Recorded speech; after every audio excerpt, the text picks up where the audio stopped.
जय मसीह की प्रिय विश्वासी भाई एवं बहन, प्रभु यीशु का हम दिल से धन्यवाद करते हैं एक और सुंदर अवसर के लिए, नए दिन के लिए, प्रभु की सामर्थ, अनुग्रह और उपस्थिति के लिए।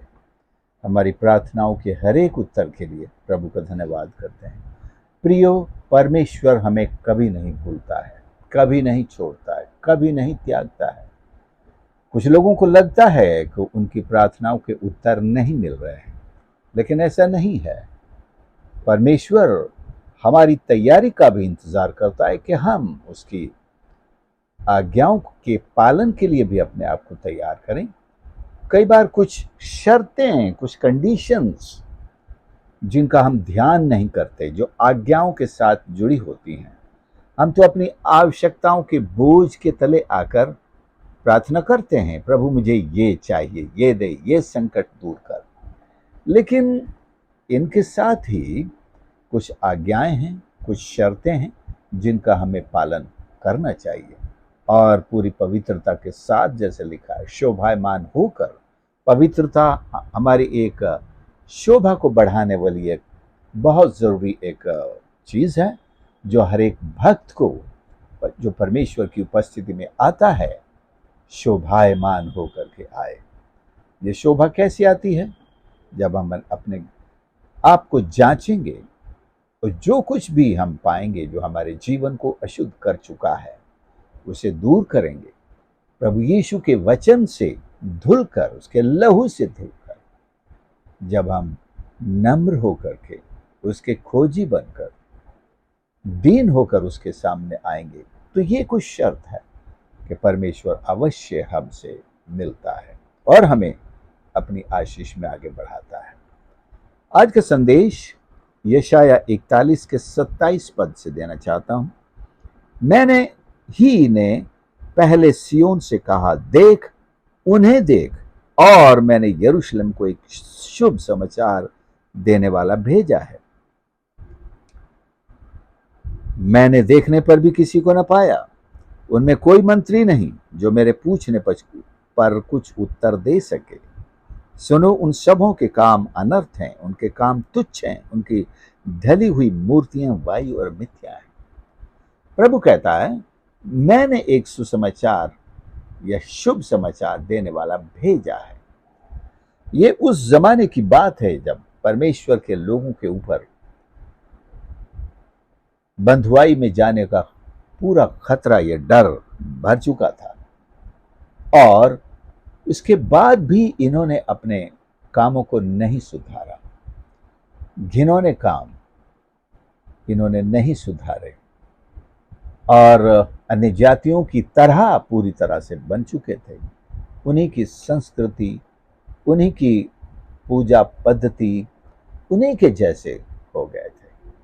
परमेश्वर ने अपनी जाति को, अपने लोगों को एक अलग और श्रेष्ठ एक जाति बनाया, लेकिन ये बार बार पता नहीं क्या ऐसे कारण रहे जो ये दूसरे लोगों से प्रभावित हो जाते थे, श्रापित लोगों से प्रभावित होते हैं। आज भी देखने में आता है कि हम में से बहुत सारे भाई बहन श्रापित लोगों से प्रभावित हो जाते हैं।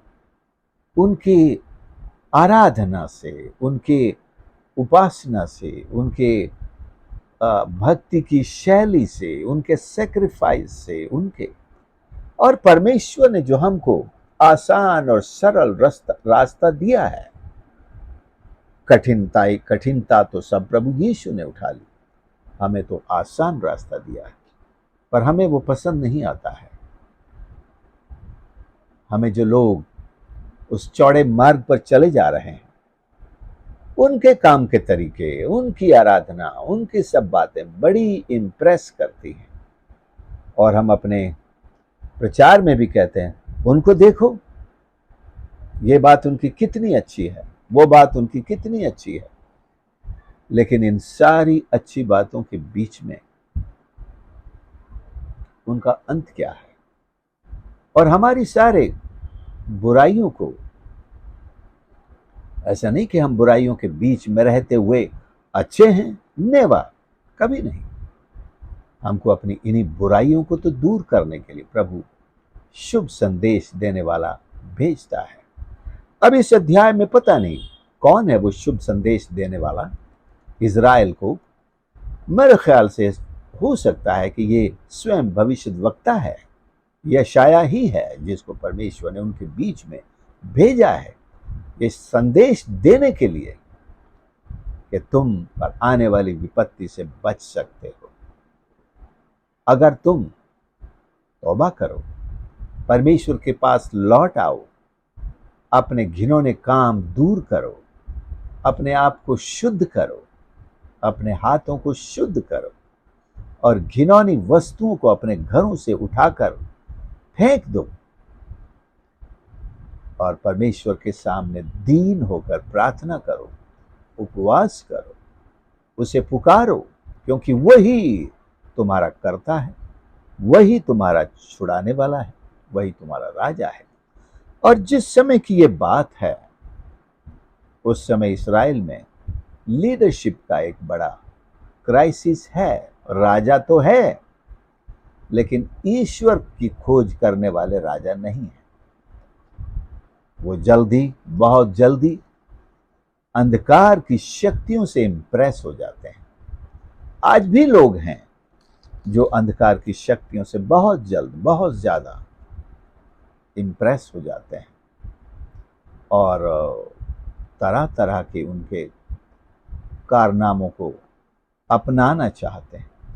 अफसोस और बेहद दुख की बात तो यह है कि आज कुछ कलीसियाओं में भी कुछ पासबानों प्रचारकों ने अपने झुंड की संख्या बढ़ाने के लिए उन्हीं अंधकार की शक्तियों का सहारा लेना शुरू कर दिया है।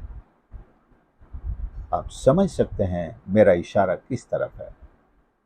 अंधकार की शक्तियां किस शक्ति को फॉलो करती हैं, उसी शक्ति का सहारा लेकर वे ऐसे जादू टोने तंत्र मंत्र के काम करके लोगों को चमत्कार दिखाकर एक बड़ी भीड़ को जमा करना चाहते हैं, कुछ किए हुए हैं।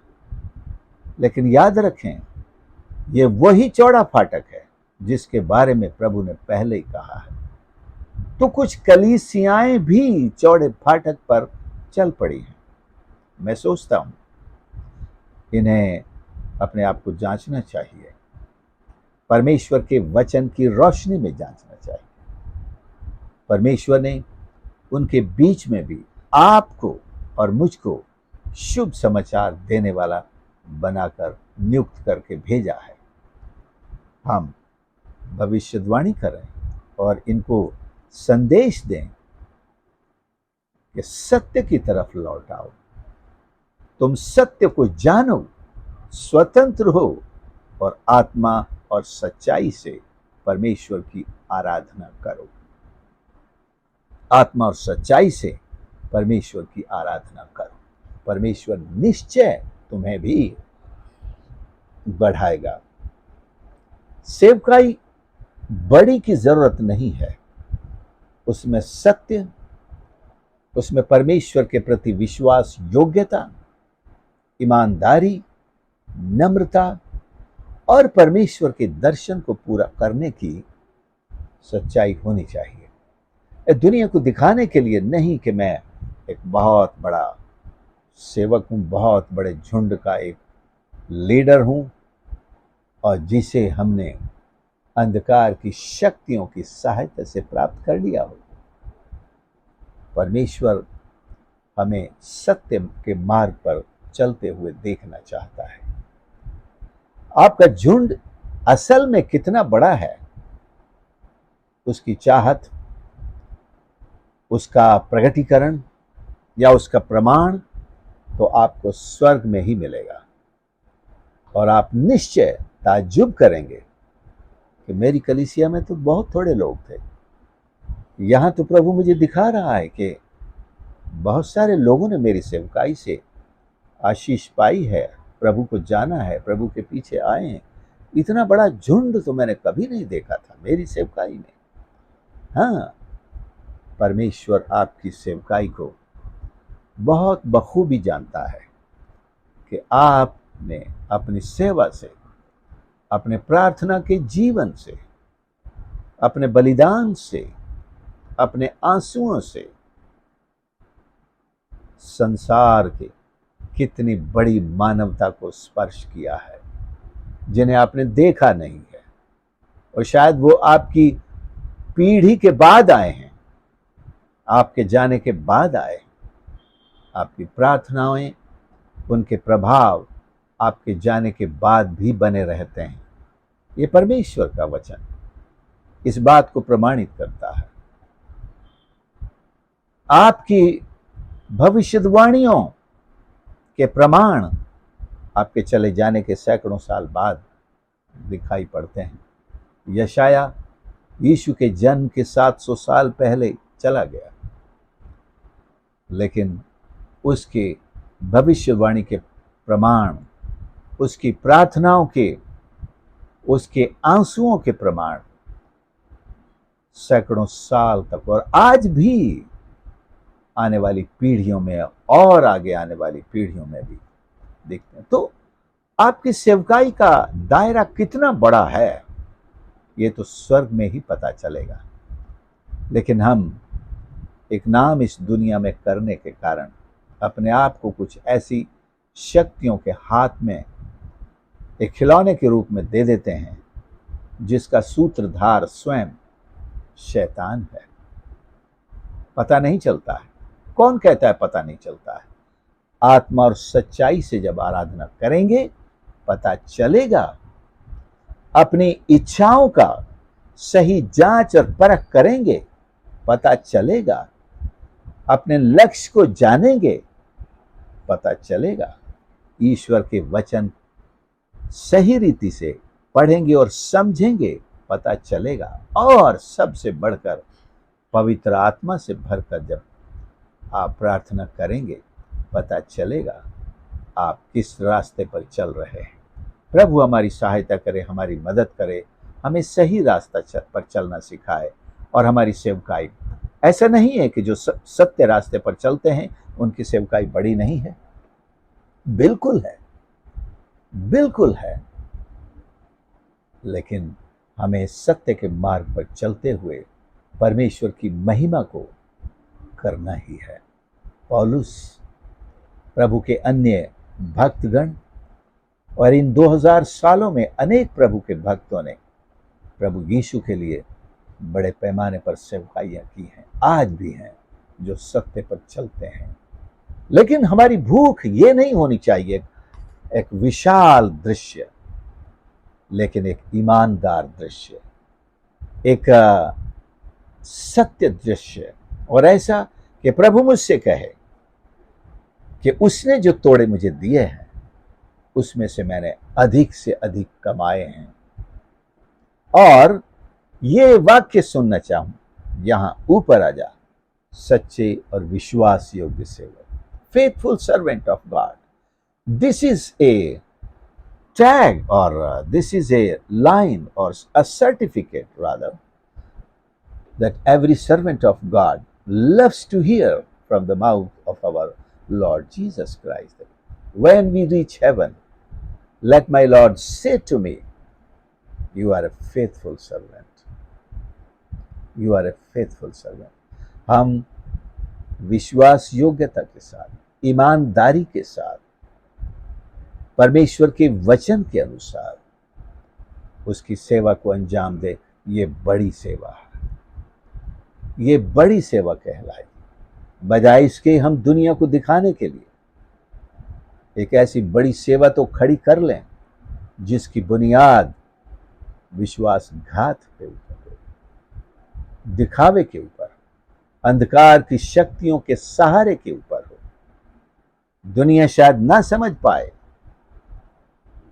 कि हम यीशु के पीछे चल रहे हैं कि नहीं चल रहे, लेकिन मूर्ख न बने। परमेश्वर का मजाक नहीं बनाया जा सकता, ईश्वर ठट्ठों में नहीं उड़ाया जा सकता। ये हमारी मूर्खता होगी, बेवकूफ़ी होगी अगर हम ऐसा सोचते हैं, दुनिया को गुमराह करते हैं, तो ये मूर्खता होगी। परमेश्वर ने आपको और मुझको एक शुभ संदेश देने वाला बनाकर इस अंधकार की दुनिया में भेजा है। उठिए, अपनी गवाही को देना शुरू कीजिए, अपने घर से आरंभ कीजिए। प्रभु यीशु ने महान आदेश में यही कहा कि पहले यरूशलेम में अर्थात अपने घर में, फिर यहूदिया में अर्थात अपने आसपास, अपने देश प्रदेश में, और फिर सामरिया अर्थात अपने पड़ोस में, और फिर पृथ्वी के छोर छोर तक, दुनिया के अंत तक। परमेश्वर जो अपने घर से शुरू करेगा, उसी को परमेश्वर दुनिया के छोर छोर तक ले जाएगा। तो आप शुरू तो कीजिए। आपको शुभ संदेश बनाया है, संदेश देने वाला बनाया। आपके पास एक संदेश है, आपके पास एक सामर्थ है, आपके पास एक अधिकार है। प्रभु आपको इस्तेमाल करना चाहता है। आइए हम प्रार्थना करें। प्यारे प्रभु, मेरे परमेश्वर, मैं धन्यवाद करता हूँ आपके इस पवित्र वचन के लिए, जो हमको परमेश्वर प्रेरित करता है कि हम अपनी बुलाहट को आपकी अगुवाई से पूरा करने के लिए खड़े हों। परमेश्वर, आप हम सबकी सहायता और मदद करें। सुनने वालों के लिए मेरी विशेष प्रार्थना है, जो अपनी बुलाहट को भूले हुए हैं, विशेषकर उनके लिए प्रभु उनके आत्मा को हिला दे, उनके मन के ऊपर से वो धूल झाड़ दे जो शैतान ने डाली है, कि वे अपनी बुलाहट को पहचान सकें और परमेश्वर ये देख सकें कि उन्होंने आत्माओं के उद्धार के लिए एक शुभ संदेश बताने वाले होने की बुलाहट पाई है। हमारी सहायता कर परमेश्वर, हर एक को आशीष कर, हर एक के परिवार को आशीष कर। प्रार्थना उद्धार करता प्रभु यीशु के नाम से मांगते हैं, आमीन। प्रभु आप सबको आशीष करे। आपने संदेश को सुना है, जरूर दूसरों को भी सुनाए, अपने परिवार में, अपने मित्रों और प्रभु के दूसरे दासों तक भी पहुंचाएं। कौन जाने आपके संदेश से किसको आशीष मिले, परमेश्वर की सेवकाई में खड़े हों और आगे बढ़ें और एक बड़ी भीड़ को परमेश्वर के राज्य में लाने वाले बन सकें। प्रभु आप सबको आशीष करे। God bless you.